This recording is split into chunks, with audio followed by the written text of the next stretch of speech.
You are listening to the TV Obsessive podcast, brought to you by TVObsessive.com.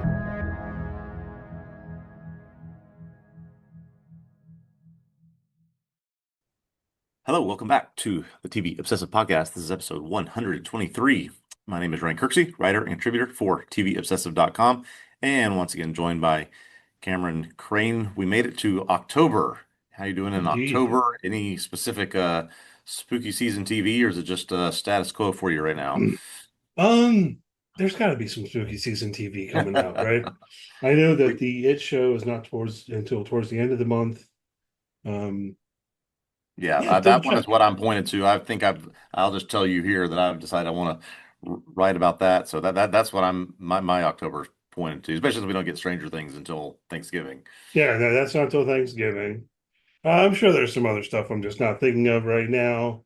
And if nothing else, I can go watch some horror films, There you change go. my social media handle to, like Spooky Cameron or something.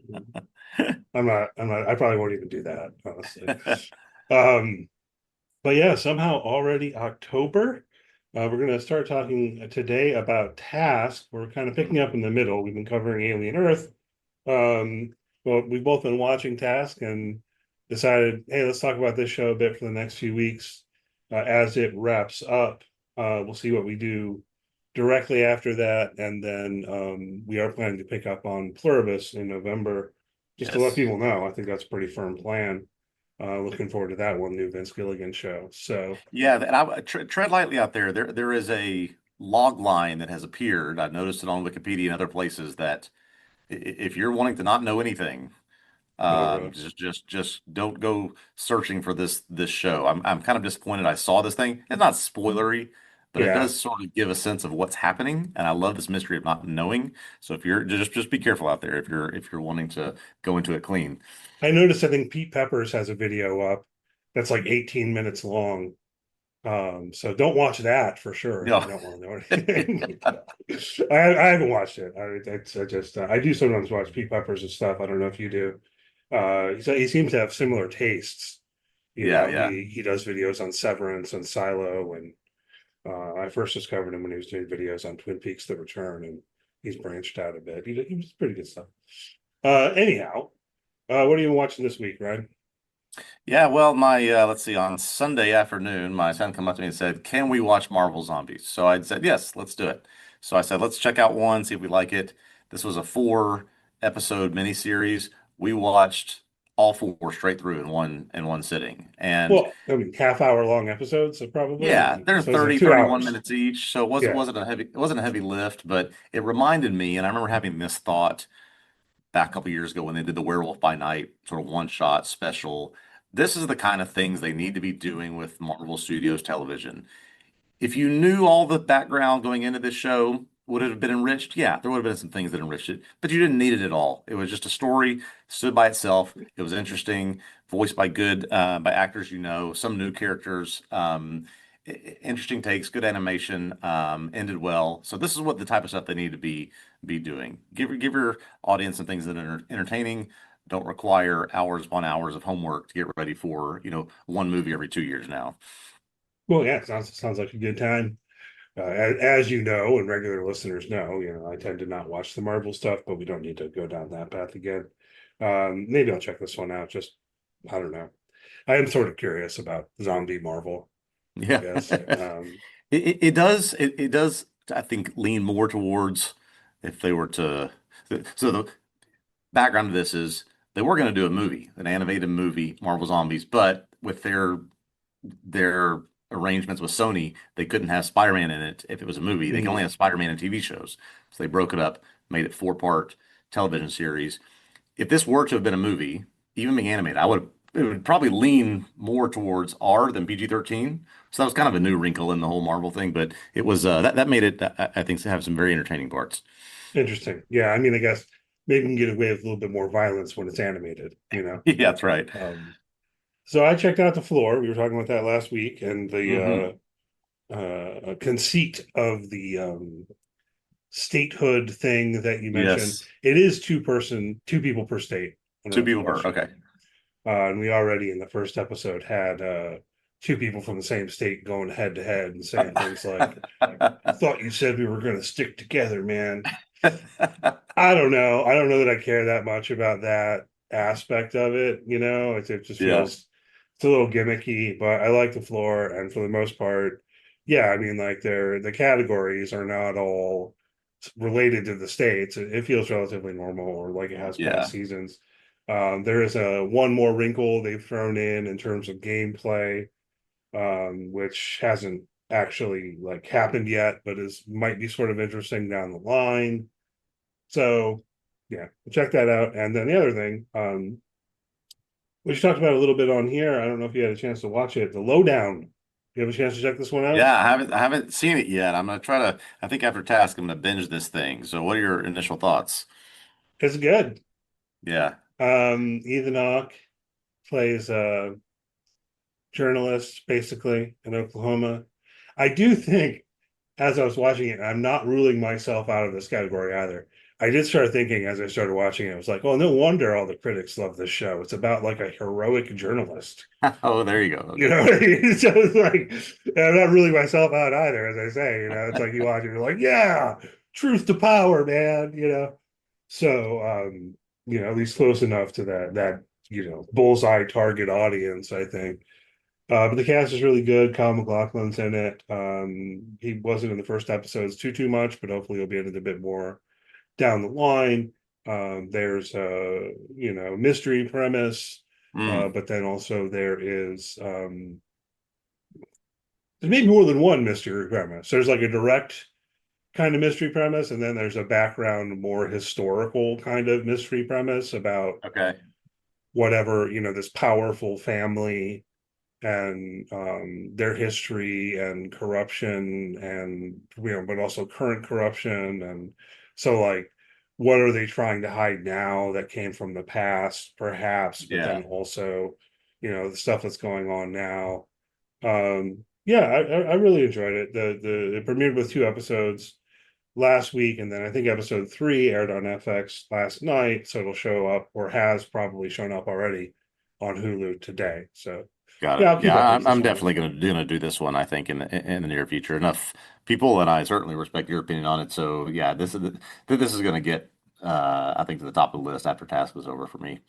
Yeah, it's got a good vibe, At least I enjoy it. But that one is interesting because, of course, I was also watching Task this week, and I don't know if they're similar exactly, but I was thinking, given the fact that I've been watching more sci-fi than anything else with Alien Hmm. Earth, and I've been writing on Invasion and all of that, all of a sudden to be watching two shows that I guess they're similar in the sense of kind of being crime dramas, Yeah. kind of being character driven, but also being really, how to put this, the location matters.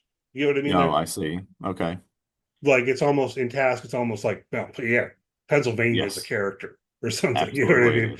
Absolutely. There's a similar kind of thing in the Lowdown, where it feels like the location is sort of a character in Oklahoma. So yeah, good stuff. All right, so not too much in the news this week as we get into television news specifically.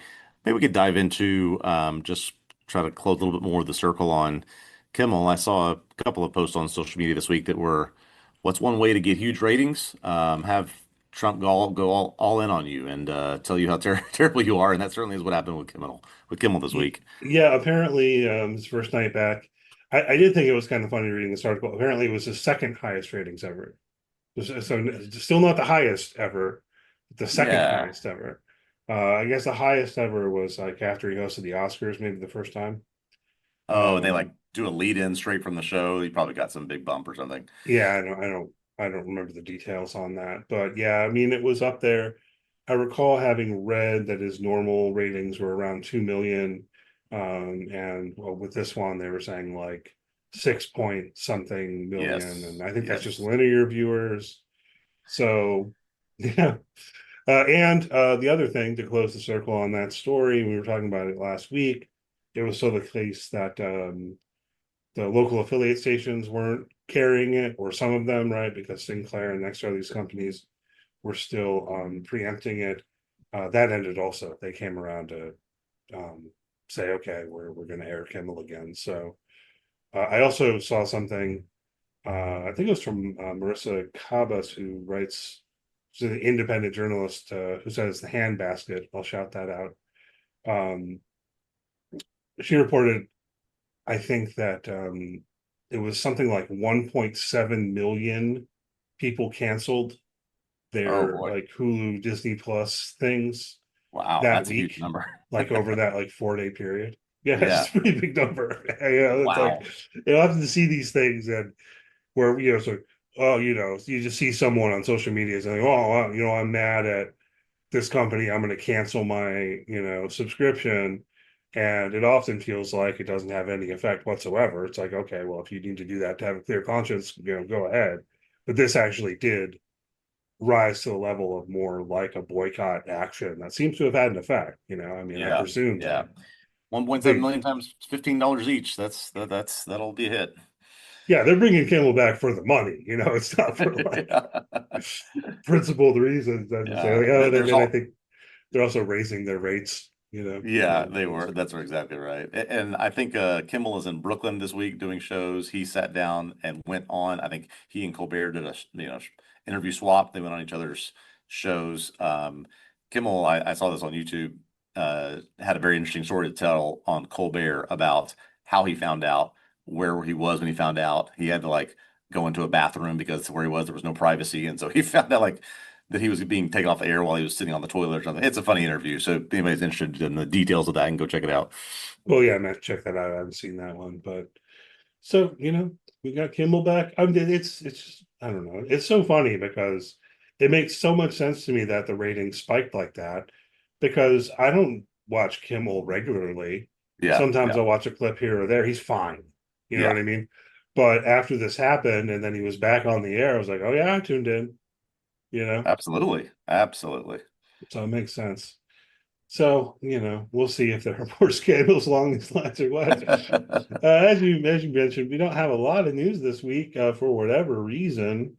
Um, we can follow up on Very Young Frankenstein. We got some casting news. Anything you want to point out there or caught your No, eye? just I think that when you hear something like this, it's always a question of, okay, well, what level of performer will they attract for a show like this? Obviously, Young Frankenstein, just a classic, Mel Brooks from the 70s, and revisiting this as a show, sort of who will they get? Well, they got Zach Galifianakis, they got Kumail Nanjiani, they got Carrie Ellis, Dolly Wells, several other big names. They're going to be in this show. So this is an FX product by those that created What We Do in the Shadows. I didn't see a date necessarily. They're Uh, developing it now, but they got some pretty good yeah. names. And my understanding from reading the article here was I think it's still just a pilot order. Okay, okay. So yeah, in terms of when we would be able to watch anything, it's probably significantly down the line. Presuming they don't do that thing like Amazon tried one time a few years ago. You remember that? Did you watch any of those? It was man, I don't know how many years ago it was now, but where Amazon Prime they made pilots and then decided whether to order the series based on whether Oh people watched boy. the pilots. No, I didn't see any of those. It totally didn't work. No, I I don't bet. think. I know a couple people who loved a couple of those quote unquote shows, but the show never came into existence because and maybe in part because of how they went about it. Anyway, presumably they're not doing that here. I think it is just a pilot order. Looking at the casting information, okay, I'm on board with all of this. Who's the very young Frankenstein? Yeah, that's right. So Not good. not really Galifianakis. He's not very young. So I Yeah, don't know who it none of those actors you mentioned are very young, in my opinion. would be. I don't know. We'll see. At least curious about that one. Again, I always have a little bit of hesitation about Yeah, messing with classic franchises or exactly. properties or whatever. You know what I mean. Speaking of being very young, I guess that's a segue. Yeah, they're bringing back Reading Rainbow. I guess Reading Rainbow. I don't know how long Reading Rainbow's been off the air, but yeah, I definitely did watch Reading Rainbow when I was a kid. What about you? Yeah, I had to ask you if this was something that was part of your childhood. I mean, I remember being 6, 7, 8 years old watching this. In the pie chart of slicing up the reasons why I love to read. There's some slice, it may be small, but some slice that's reading Rainbow, right? I just Mhm. remember this being a cool show, introducing you to books, making it interesting to read something. And so, yeah, they're bringing it now more as a digital product by a guy named Michael Threets, who's a librarian and digital creator, is going to be the host. But hey, this is great. I mean, bringing back a show that, I've loved and certainly was a part of my childhood. Yeah, absolutely. I mean, in the song, but yeah, it's a good song. It's stuck in your head. I hope they have the Yes. song still. I don't know if they have the song, but Yes. yeah, the classic song is also like gets stuck in your head and makes you feel like, man, reading is an adventure. That's Reading's right. awesome. Yeah. Um, yeah, it's interesting. I think this was related. I'm not positive, but I think it was called Rainbow Readers. Did you have experience with this sort of program? I remember when I was in like elementary school, it Oh. was like if you read enough books, you get a free personal pan pizza and Yes, stuff like I that. do. Yes, I do remember that. Um, and I hadn't thought of this in years, but it was like a competition of sorts. And I recall that I won the competition, and there was like this little ceremony, and like I went up on stage for Oh a brief man. moment, and my picture was in the local newspaper. This is when I Oh, was like 9 years old. you're a better childhood reader than I was, I think. I never got I that far. definitely do not have the newspaper clipping or anything. Um, That's good to see this come back. This is great news. yeah, reading is good. Read books, kids, Yes, it is. and adults. Um, read things other than when you're doom scrolling social media. Exactly. Exactly. All right, well, so I think we're ready to talk about Task. Yeah. Again, we're kind of coming in the middle here. 4 episodes have aired, so we're going to start out here today talking about those first 4 episodes, and then in the coming weeks we'll pick up episode by episode. That's the basic plan. So spoilers will be on the table here for Task Season 1, episodes 1 through 4. We'll put in just a little bit of music and be back with you in about 10 seconds.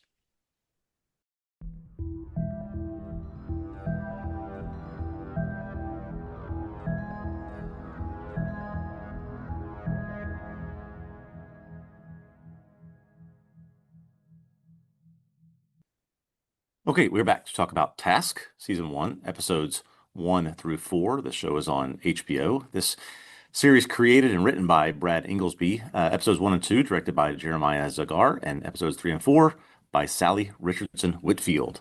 Throughout the first 4 episodes of Task, two pretty damaged men on opposite sides of the law begin journey toward each other. FBI agent Tom Brandis, haunted by his past and a family tragedy, is asked to lead a task force that's hunting a Halloween crew. That crew, which has been robbing drug houses, includes Robbie Prendergast, a single father who's trying to take care of 2 kids and a niece who also lives with him. In episode 1, Robbie, Cliff, and their colleague Peaches execute a robbery that has deadly results and ends with Robbie taking home a young boy named Sam. In episode 2, Tom's task force investigates the fatal drug house raid while Robbie pursues revenge for his dead brother. In episode 3, we're introduced to the Dark Hearts Motorcycle Club, who are hunting the murderers and kidnappers of Sam while not realizing that they have a leak within their own organization. Robbie and Cliff seek a way to unload the drugs that they stole, and Tom begins to suspect a mole might be on his task force. In episode 4, a sting operation is mounted to try to catch Cliff and save Sam, but a leak in the task force foils that plan. The Dark Hearts use their informant to capture Robbie, begin to torture him for information. So after 4 episodes, that's kind of where we're left. Robbie's still on the run. Cliff is, I guess, dead. I guess we'll talk about that. Yeah. And Tom has got some plugging of holes to fill if he wants to try to solve this case and rescue Sam. So general thoughts on this, and then maybe we'll dig into specifically Pelfrey and Ruffalo and their performances in a little bit. Yeah, I mean, I think our discussion today will probably be a step more general than the ones that Yeah. follow in the coming weeks because we're covering 4 episodes. We can't dig into all the details and whatever, but that's fine. I do really enjoy the show, and yeah, these central performances are key to it, right? Mark Ruffalo is great. Tom Pelfrey on the other side, and I really do enjoy how it's one of these where you're getting well. maybe more than two perspectives, but these are the main two perspectives Yeah. on the same stuff, and in a way that really does kind of make you sympathize or empathize with the criminal as well as the FBI agent. Yes. Thoughts from you here? Yeah, just one of those interesting shows where you are introduced not only to the FBI side, you're introduced to the criminal side, but there's always, I think it's the point of some of these shows, there's always a criminal or a group or somebody that's worse than the criminal we're following, Yeah, right? And so you are meant to empathize or be sort of on the side of this guy who does have some redeeming qualities to him, certainly. You might even be sort of empathetic to the reasoning why he's been doing these raids and stealing these drugs and trying to take down this motorcycle club. So I don't know. In a draft of the performers in this show, I think I would take Tom Pelphrey #1 overall. I think he's my favorite so far. Plays character Robbie. But just I am looking forward to however these two guys intersect down the road. I think it should be pretty powerful. yeah, agreed. And as you say, I mean, when it comes to Robbie, we do really have to give a lot of credit to Tom Pelphrey here because, yeah, you're right. I mean, I like the guy, I guess, is Hmm. almost the best way to put it. When it comes down to, you mentioned how you might empathize with the plan that he was on and all of that. I don't know, maybe. Like Yeah. you can get the motivations Yeah. because You it's like understand the motivation. you understand the motivations that the biker gang killed his brother, and the head of the biker gang, Jason, in particular, killed his brother because his brother was having an affair with Jason's wife, right? And all Yeah. of that. And so that now she's slipping him information, but really, their ultimate goal almost is to get Jason to lose his position. Jason with a Right. Y. I don't know why I feel like I need to emphasize it's Jason. It's Jason with a Y. His name's not Yeah. spelled normal. Um, but, anyhow, what I was on the track of trying to get to there is okay, yeah, sure, we can get all of that, and maybe even empathize with it a little bit or understand it. Uh-huh. Also, what he has done is very stupid. Yes, that's the thing I think that's important to mention is none of his plans are have any sort of sense of, of um, thoughtfulness or looking ahead or what are the consequences. Every decision he makes seems to be more stupid than the last. But yeah, you still for some reason have this feeling of I still kind of like this guy. Yeah, and I mean, like taking the kid Sam, who also, I mean, there's a good performance going on there too because the kid's very likable, very Hmm. very likable. Hmm.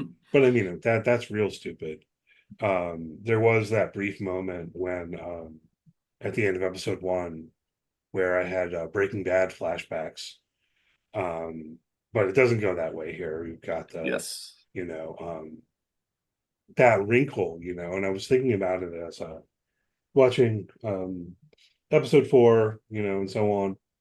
Um, of all the things that there's a lot of threads here where I'm curious to see where they go, but I realized that I'm almost most afraid of when Sam learns his parents are dead. It's so much of yeah, I think the emotionality is tied into Sam here. Will he be okay? If he Mm-hmm. is okay, well, that doesn't mean he's okay because he has to go find out that his parents are killed. Is he going to be put in the hands of this motorcycle club and they raise him? Like what happens to him? I'm very concerned about this kid. I'm very invested in, his Yeah. his well-being. Loves seeing how much he cares about animals and how cautious he is, which means something is definitely going to happen to him. So I'm very worried about him in the next few episodes. Yeah, it's just one of those things where it's just like, how gut wrenching is this going to be? And Yes. with the overall tenor of the show, I feel like, oh, it's going to be very gut wrenching. Yeah. Whatever happens, one way or another, it's like there's going to be some moment involving this kid where it's like start bawling or Yeah. something. It's I like don't know. it's coming. I don't know if you watched Mayor of Easttown, which is the other HBO show that Brad Inglesby did several years back, but it just, yeah, you're not going to show this kid taking care of deer and feeding watermelon to chickens, and then he's going to be okay. It's just not the kind of show that he writes, unfortunately. Well, I bet we know he's not going to be okay, at least to the extent that he's going to find out that his parents are dead and his parents are Correct. dead. You know what I mean? Correct. And he had been living with his grandmother or whatever, but was back with his parents because of how her dementia has progressed or whatever, Right. right? So in a weird way, it almost seems like he doesn't have a better place to be than with Mm, Robbie and Maeve, correct. Yeah. but they're treating him well and all of that. They've also kidnapped the kid, so that's no good. So yeah, I mean, there's not a happy ending for him, No, really. I mean, well, there just can't be. Yeah. I don't know what's the best case scenario, that he ultimately is discovered, um, He's got a really nice, well balanced aunt somewhere that he goes to live with. I mean, I guess that's the best we can hope for him. gets taken in as a foster child or Yeah. adopted or something. I mean, like, the best case scenario is still not great. And maybe on that front, we can kind of shift a little bit to, what does seem like a side story, but I think is, important to what the show is doing, with the Brandis family, right? Hmm. There's this whole thing there where um his wife died at Right. the hands of his adopted son, Ethan. Who was We off don't his psychotic medication or something like that? there's a line in there, they say he was off his meds because of COVID or something. Okay. Yeah. Perhaps because he had COVID. I don't know. Yeah. We haven't seen what happened there. I don't Nope. know if we will see. There have been some flashbacks, so it's possible. Yeah. Um, Morel Enos is playing the wife in one scene so far, and then a couple of photos. So you get that right. actress for very very very little work. We'll see. I mean, maybe you get that actress for little work, but I mean, it's like, come on, you recognize the actress, you kind of almost expect there'll be more flashbacks, Yeah. and that storyline is compelling as well, I think, because there's this whole question of whether Tom will make a statement at Ethan's sentencing, of whether Emily, Ethan's sister, right, will make a statement, and then you've got Sarah, who is, well, also their sister. They're adopted, and Sarah is Tom's biological daughter, right? So Correct. there's Yep. tensions involved there too. Like, she's mad about the possibility of Emily making the statement. Um, and this feels almost totally separate from our main storyline, but I'm hooked on that too. I want to see where that goes. I'm fully invested, I guess I should say, on that as well. Yeah, I questioned it at the beginning, sort of what its purpose was in the show, but now it almost seems as a vehicle to help us see if Tom can resolve this case somehow while also dealing with this other just tragic conflict and having to revisit this thing that happened with his adopted son. Can he be successful with the task force while fighting this other thing? And it just pulling Mark Ruffalo as Tom Brandis in these different directions, which I think he's also doing very well. So yeah, I was sort of curious at first what the point was, but now I think I understand it. I think it works. I Yeah. mean, it's definitely a trope, as it were, Yeah. of the um, detective who is also a broken person because of their tragic past in one way or another. Yeah. I mean, it's not the It, most it also novel gives you the thing, but opportunity to have several therapy scenes, a scene where Tom is talking to his former priest colleague, just give us a lot of exposition. So we get a lot of things available to us because of that dynamic. yeah, again, I think it works and it's part of the show, and a meaningful part of the show. And it got me thinking about, apologies, it feels like we're jumping around too much, but it ultimately becomes revealed that there's like a mole within the FBI, right? Hmm. But then we basically find out who it is, Yeah. and it's Tom's boss. It's Kath, as he calls her, Kathleen.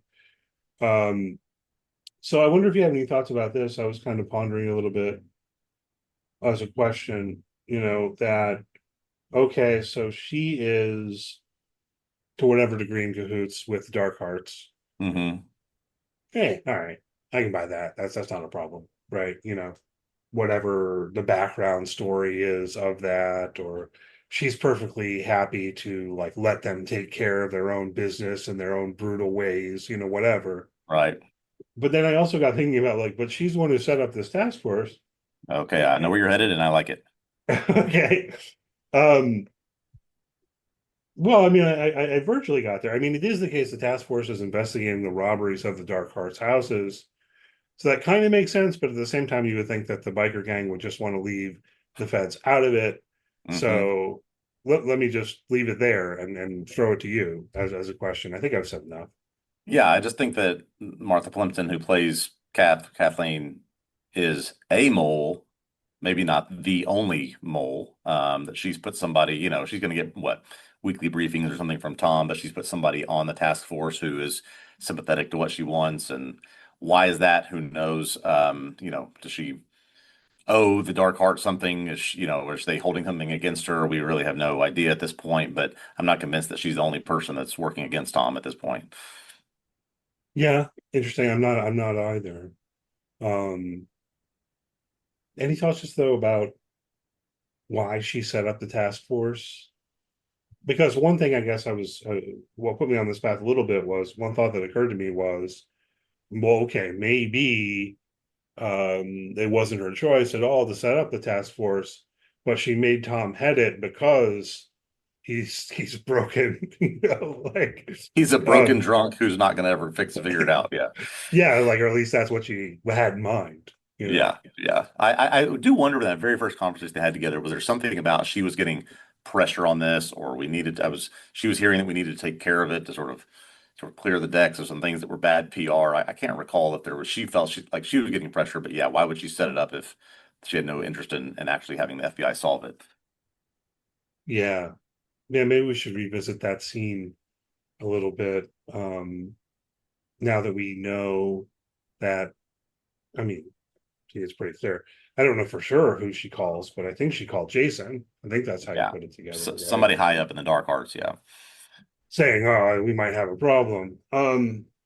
Let's shift there to parse that if we can. What happens here, right? So they get Cliff goes. I mean, this is what, in episode 3, I think, where Cliff and Robbie go to this guy that Cliff knows from when he was in prison, whose name Hmm. is I think Ray or something like that. And of course, Ray quickly betrays him and breaks into his house to try to steal the drugs away.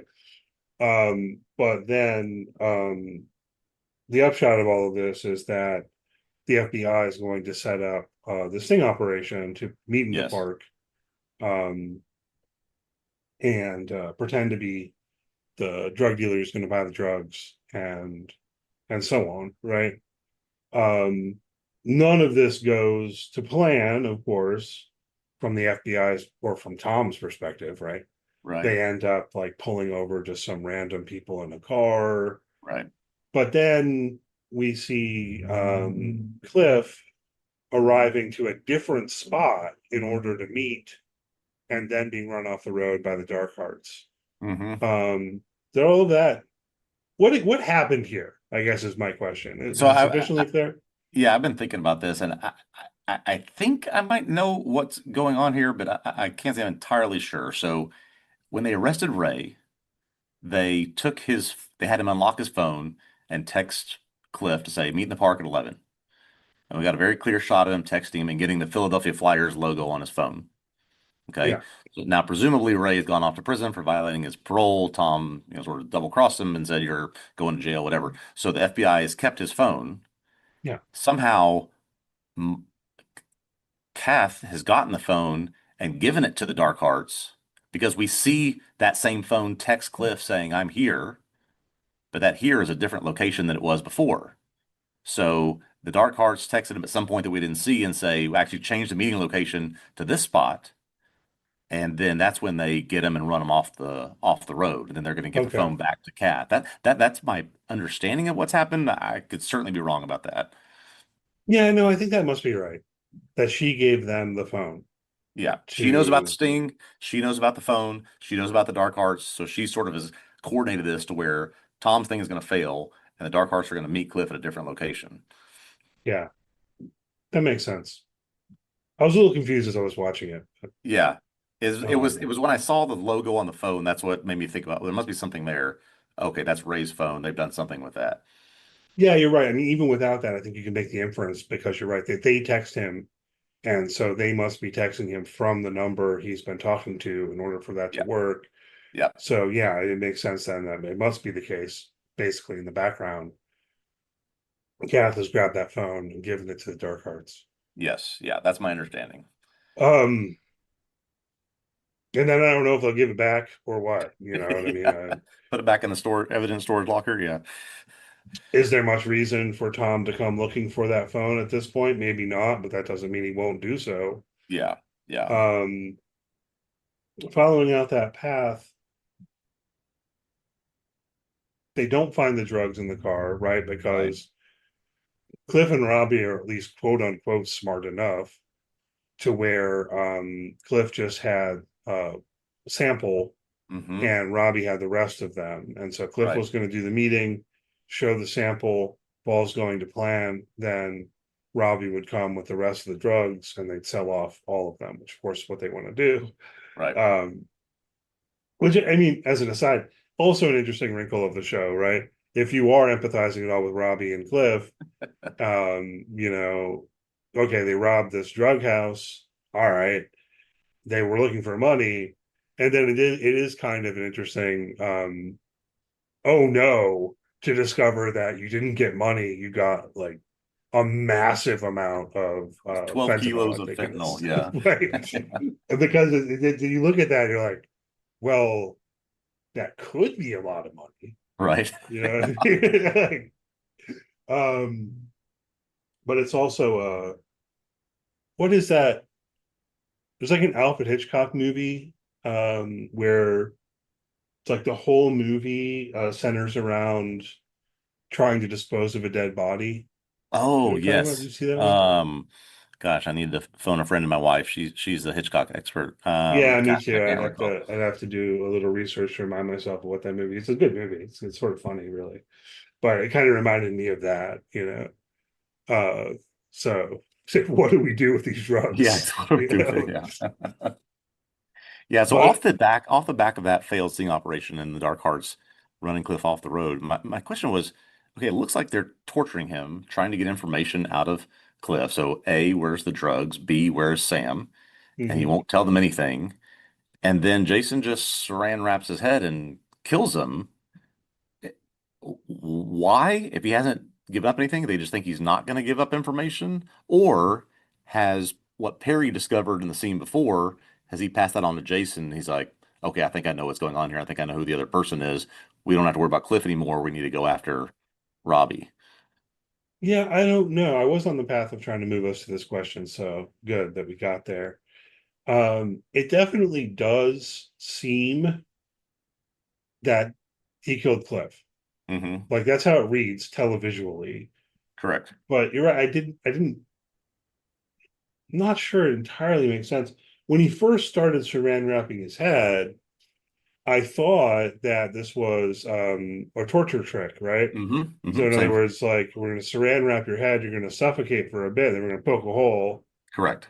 you know, that sort of thing.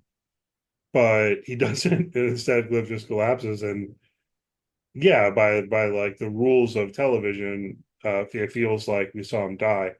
Yeah. Maybe not, because of course, you know, TV can always say, "Oh no, Yeah. actually, That's, you just didn't they, see them they, poke the Saran wrap," you know. right. They revived him right away or something. Yeah.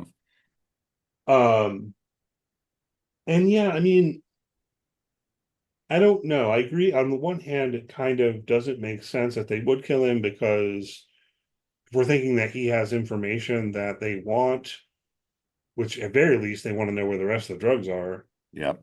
Whether they care about Sam or not is a somewhat separate question. Yeah. They want to know where the rest of those drugs are for sure. Hmm. Um, it did feel odd that they would just kill him that quickly. Yeah, if he's apparently divulged nothing. So I did think it might have something to do with the fact that, we had Perry sort of playing the role of detective in this episode, and he's put Yeah. together that Maeve and her father, Billy, are involved in this because of the gun matching the photo he saw And if Billy was involved in this, he was the one killed by Jason. Well, it must be Robbie he's the one that's enacting what Perry called the very personal Yeah. revenge that must be causing this.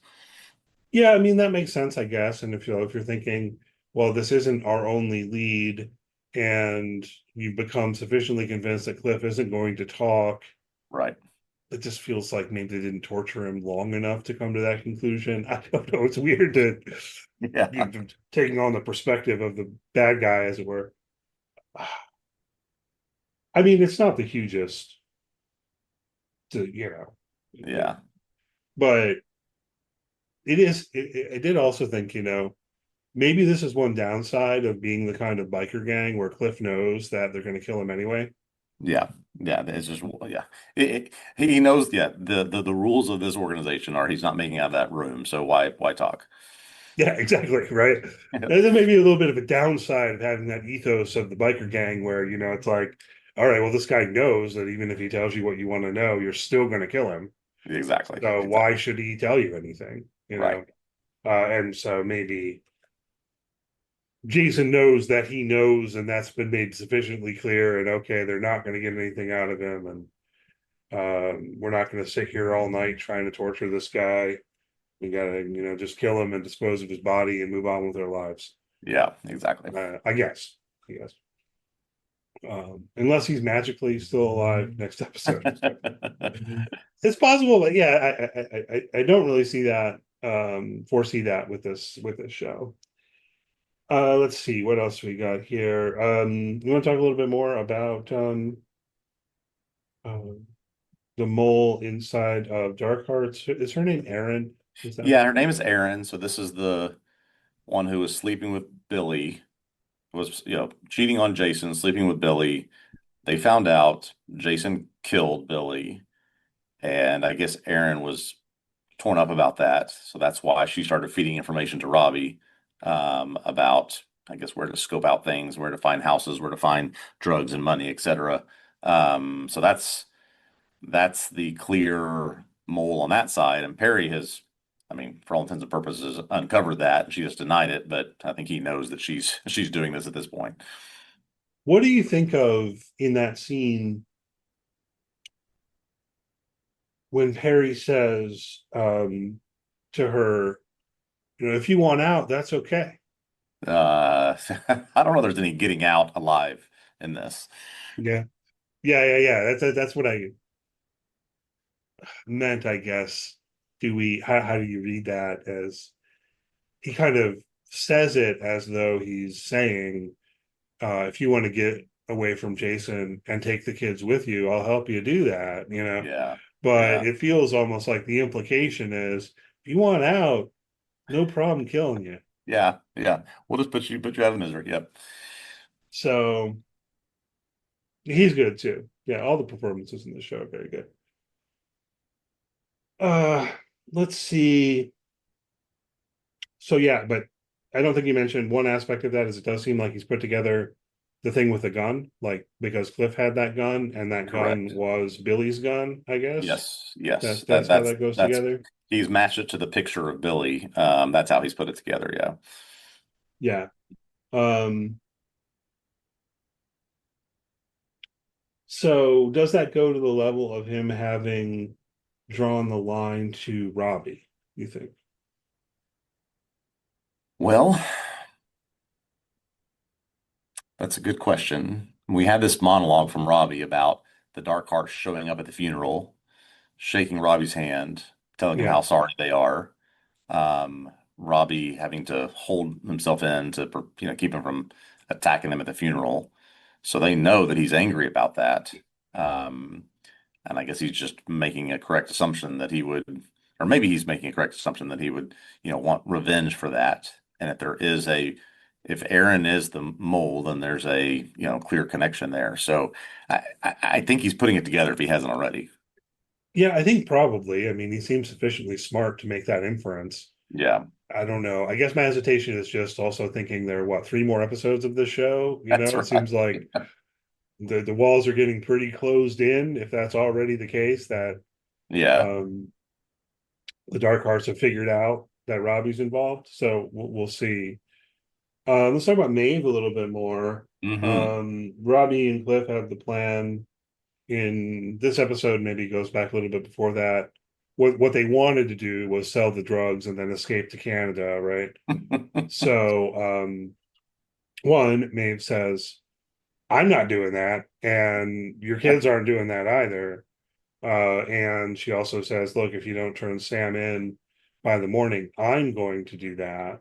Yeah. I don't know, just general thoughts about Maeve? She's just, I mean, the most level-headed person on this show. I mean, I put in our document here why she's sticking around, but I think she's sticking around to take care of these children because even though Robbie clearly loves them, he does not have their best interest in mind, is not making the right decisions for them. And so Maeve is at least trying to protect them and cover them from what's happening here. And now she's got to feel like she's in some way got to cover and protect Sam as well. Yeah. But I really have enjoyed Amelia Jones in this role. Seems to have a good head on her shoulders, but just I don't know, keeps getting put under the influence of Robbie saying, I'll take care of it, even though she knows he never will. Yeah. Yeah. There is a little bit more the show's given us to your question of why does she stick around. In one of their conversations, it comes out that they're living in Maeve's house. That's right. That's correct. Good point. It's like it was Billy's house that became Maeve's Yeah. house, and they moved in with her after Robbie's wife left him and all of that. I guess. I mean, Yeah. I think I'm putting I, that together right. I think that's right. Robbie's wife left. Billy died. I guess Maeve's mom's out of the picture. And so, yeah, Robbie and the kids moved in. I think that's right. Yeah. So one, Maeve's not going to leave because it's her damn house. Right. And then two, I think also what you said, I think it all kind of comes out in that same conversation of, you know, having to take care of these kids and so on and so forth, which Yeah. she cares about and loves and all of that as well. And Robbie's making stupid decisions, and so she's at the point now by the end of episode 4 where she's saying, look, I'm not going to let your stupid decisions ruin the lives of Exactly. these kids too, and so on. And she did make the previous attempt already to um, get Sam out of the picture, and that failed. Uh, and then the move she made to get out of that jam were kind of interesting. I guess that worked. It's coming back a couple episodes now. Yeah, that was a good scene. I thought they did that well. Yeah. Um, so we'll see. I mean, does she like take Sam to the cops at the beginning of the next episode? Does Robbie do something to prevent her from doing so? Yeah, I think we're about to get Robbie panic moment in the next episode, and take Sam as just on the run. So who knows Probably what he'll do because in that Sam, scenario, yeah, and Sam's also starting to ask to go home to his parents. right? Of course, that can't happen. They have the altercation at the truck stop or whatever, where the guy sees Sam and um, Robbie beats him up. Yes, That's yes. significant too, because now the FBI is discovering that at the end of episode 4, although you can't see Robbie's face. Can't see So Robbie's face, but he's you got can that going see. for him. Yeah, you can see. I actually paused it and looked at that. What can you see? You can't see his face. You can see a lot of the hair. You can see the armband tattoos. So there's something that's sort of an identifying marker. You can see a little bit of the car, and clearly Sam is right there. So there may be enough there to help identify. We'll see what. And now all he has to do is go to that location and start talking to people around. Did you see a guy around here? And somebody probably spotted him. So it won't take too long to figure out who it is, I don't think. Yeah. So I think you're right. Robbie on the run with Sam Yeah, that's almost has dangerous. to be where this is going. Yeah, If to the extent that we've determined that Barry has probably figured out that it's Robbie. yeah. Perry and Tom have both figured it out. Robbie's got to start running. Yeah. Tom's getting pretty close at very least. And Maeve has threatened to go turn Sam in, Yes. right? Yes. So everything points to Robbie with a car full of drugs and a little kid on the run. I'm sure that'll go well for him. I'm sure Yeah. it'll all work out in the end. Oh boy, I no, I Everything happens for a reason. yeah. So The name of the next episode is, I think it's Vagrants. Just looked up what the exact definition of vagrants is. A person without a settled home or regular work who wanders from place to place. So Hmm. there you go. There you go. Briefly before we wrap up, we should say something about the other people. I put Grasso and Stover in our notes to hit on them, their kind of budding relationship. I don't know how much we have to say about that. And then there's also Aaliyah, who was, really competent young black woman, Yes. FBI agent who won the marksman competition or whatever. Yeah. Thoughts about these three characters? DJ Grassanova. I mean, that's a quite a backstory. Love that. Yeah, Yeah, the relationship that's budding is I think probably predictable. Something like that would happen, but also leads me more to think that yeah, something's up with Silver or Grasso, and one of them's working with Kath, and something's gonna have to happen there. Some sort of crossroads, and Leah's gonna get caught in the middle of it, and we just all but by the way, we just happen to know that she's an expert marksman, and that will surely come into play at some point. yeah. Did you find yourself at all? Do you find yourself at all suspicious of Grasso because he's played by the guy who plays Kristen Cole in House of the Dragon? Oh, yes, I'm glad you brought that up. Yeah, that guy is a shady mother in House of the Dragon. So yes, absolutely. See, I'm almost finding myself flipping it and saying like, to the extent that the creators of Task have that in mind at all, Yeah, yeah, that he's probably squeaky clean good guy in this show. that's probably true. Yeah, But yeah, we'll see how that goes. I don't know. And I don't know what to make of the whole sex scene, almost sex scene. yeah. You He don't want to doesn't sleep with want her in the to. bed that his marriage her marriage bed. Yeah, that was quite weird. I'm not sure. I mean, I don't know. Any opinions about his position there? He doesn't want to have sex with her in the bed that she used to have sex with her husband in. All I would say is first time I've heard of Okay. that position. Yeah, not no opinions there. Oh yeah. I don't know. Nah, I don't know. You I haven't. That's my opinion. Yeah. So I mean, I don't know. Obviously, those three other members of the task force are going to be relevant to the story, and we'll For see. sure. Is one of them also somehow in cahoots with the dark arts or somehow corrupt? Hmm. It's definitely possible. My money would be on Stover with Yeah, apologies. Um, but we'll see. I yeah, mean, if we already know that the like Tom's boss is talking and giving information and so on to the dark hearts, is there someone else doing that also? And then correct. it Yeah, is kind of weird, I hope that we might get a little bit more information on this question of why they're setting up the task force at all, given that relationship, but maybe we yeah, won't. yeah. I'd be curious to know more about that, but I fear that we will not. Yeah. All right. Anything else we need to talk about here before we wrap up? Oh, that's good. Looking forward to episode 5 next week. Yeah, me too. So this might have felt a little bit general because we're trying to hit on 4 episodes this week, but I think we covered it pretty well. We'll move forward here in the coming weeks, episode by episode. So hopefully people will join us. If you've enjoyed the podcast, please do leave a good rating, review, all that good stuff. If you're on YouTube, hit the thumbs up, subscribe to our YouTube channel. Greatly appreciate it. You can follow TV Obsessive on social media. If you search for TV Obsessive, you should find us. And alternately, you can just directly go to TVObsessive.com and you can find written work there on any number of TV shows, past and present. And we'll be back with you next week. All right. Looking forward to it and see you then.